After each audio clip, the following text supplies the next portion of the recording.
Yes, mambo vipi mabingwa? Ndani ya penyenye viwanjani hii leo ni kwamba klabu ya Real de Madrid imejiunga na vilabu vya Chelsea, Liverpool pamoja na klabu ya Manchester City katika kusaka huduma za mchezaji Adam Huijton na ambaye anagaragaza dimba na klabu ya Crystal Palace.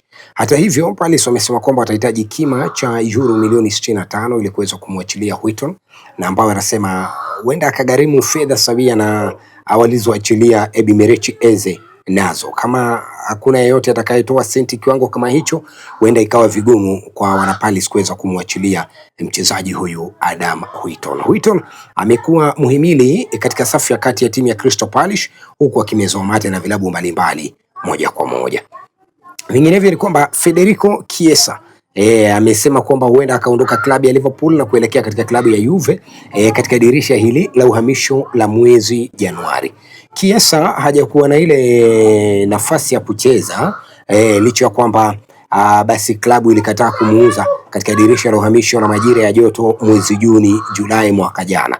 Lakini hata hivyo amekosa nafasi licha ya kwamba Mohamed Salah hata hayupo, lakini bado Chiesa bado anazidi kuuma bench, na hivyo hilo limepelekea yeye kutaka kuondoka, huku akitarajiwa kujiunga na klabu yake ya zamani ya Juventus moja kwa moja. Itakuwaje? Na shinikizo linazidi kutanda au kuzidi dhidi ya jamaa huyu na ambaye anajulikana kama Ruben Amorim. Amorim ni meneja wa klabu ya Manchester United, na hadi sasa hivi bodi inasema kwamba lazima abadilishe mfumo wake.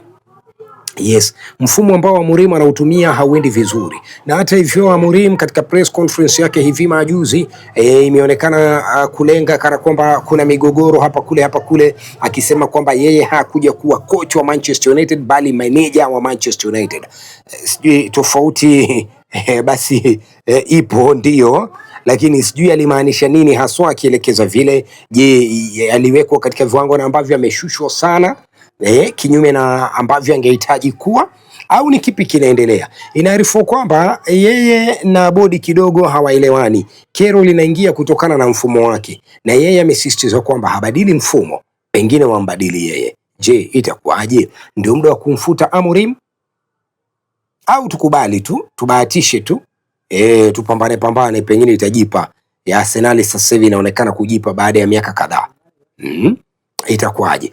Ndio baadhi tu ya mambo pale Manchester United. Tasubiri tuone, je, wamiliki watasemaje au usimamizi wenyewe utazidi kusema vipi. Klabu ya Tottenham Hotspur nayo inazidi kusaka winga na tayari wamelainisha wachezaji kadha wa kadha ikiwemo Nico Williams, Savinho, wanamwangalia mchezaji Rodrigo yule wa Real de Madrid kama wachezaji na ambao wanaweza wakafanya nini, wakaziba pengo la Brennan Johnson ambaye amemwachilia kuelekea katika klabu ya Crystal Palace hivi majuzi. Itakuwa vipi? Je, watapata sahihi ya nani? Kumbuka katika dirisha la uhamisho la majira ya joto walihusishwa sana na uhamisho wa mchezaji Savinho, japo ile transfer baadaye ili collapse ikawa ndivyo hivyo, Savinho hakujiunga nao. Je, watampata nani? Ndivyo mambo yalivyo, ndivyo hali ilivyo, na tayari jana nilikujuza kwamba nitakueleza kuhusiana na Jurgen Klopp. Ndiyo, klabu ya Liverpool inammezea mate na inaarifu kwamba Liverpool wanapanga huenda wakamrejesha Jurgen Klopp iwapo msururu mbaya wa matokeo utaendelea chini ya meneja wa sasa Arne Slot. Na kama kawaida there is always a slot ya kureplace slot. Hivyo itakuwa vipi? Subiri tuone yeye Jurgen Klopp anasemaje. Tayari kumbuka na mkataba na wale Red Bull Sports, na hivyo alikuwa anaangalia kwamba hakuna release clause kwenye mkataba wake, na hivyo kuondoka kwake anaweza kaondoka virahisi tu ama ikawa vigumu, kwa kuwa bila release clause muda mwingine ni tuheshimu mkataba ama tunaweza ununua. Itakuwaje? Subiri tuone. Na je, Liverpool anahitaji Jurgen Klopp au meneja mwingine ndiye tu anaweza kaisaidia na apewe muda kama alivyopewa Jurgen Klopp? Kwenye comment section fanya mambo. Thank you so much. Tubanane baadaye ndani ya penyenye viwanjani. Usisahau kusubscribe na kuweka notification on moja kwa moja kwenye mitandao yote ya kijamii. Ni @IsaaCWehenya.